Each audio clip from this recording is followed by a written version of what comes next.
આજનો દાખલો છે સરવાળો શોધવાનો. ભાઈ કોનો સરવાળો શોધવાનો છે આપણે? તો સરવાળો શોધવાનો છે પ્રથમ n અયુગ્મ એટલે કે એકી પૂર્ણાંક સંખ્યાઓ. પ્રથમ એની એકી પૂર્ણાંક સંખ્યા અયુગ્મ સંખ્યાઓ કઈ કઈ છે?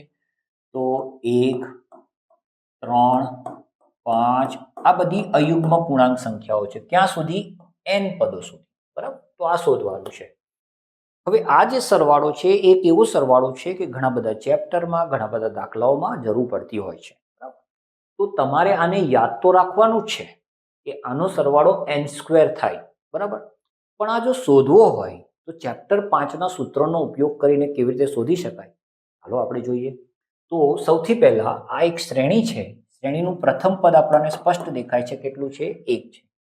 અને જો આનો હું સામાન્ય તફાવત શોધું એટલે કે d, તો a2 - a1 બરાબર 3 માંથી 1 જશે તો કેટલા વધશે? 2.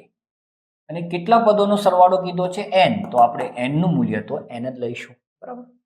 હવે સમાંતર શ્રેણીના n પદોના સરવાળાનું સૂત્ર Sn બરાબર n/2 2a plus n - 1 × d. આ સૂત્ર આપણે બધા જાણીએ છીએ. ચલો આમાં આપણી પાસે જે જે કિંમતો અવેલેબલ છે મૂકી દઈએ. તો n ની જગ્યાએ n જ મૂકીએ. બરાબર? અને a ની જગ્યાએ શું મૂકીશું? 1. d ની જગ્યાએ આપણી પાસે કિંમત છે 2. બરાબર? સાદું રૂપ આપીએ n/2 2 એકા 2. આ 2 ને અંદર ગુણીશું તો 2n - 2. એક -1 સાથે ગુણીશું તો -2 થઈ જશે. હવે આ તમે જુઓ 2 2 ઉડી ગયા. તો શું વધ્યું? તો વધ્યું બેટા n/2 કૌંસમાં 2n. આ વધ્યું. હવે તમે જોઈ શકો છો આ 2 2 પણ શું થઈ જાય? ઉડી જાય. તો શું વધ્યું?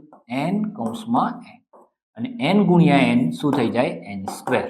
તો યાદ રાખો કે પ્રથમ n અયુગ્મ પ્રાકૃતિક સંખ્યાઓ અથવા તો અયુગ્મ પૂર્ણાંકો અથવા તો એકી પૂર્ણાંકોનો સરવાળો હંમેશા શું થાય? n² થાય.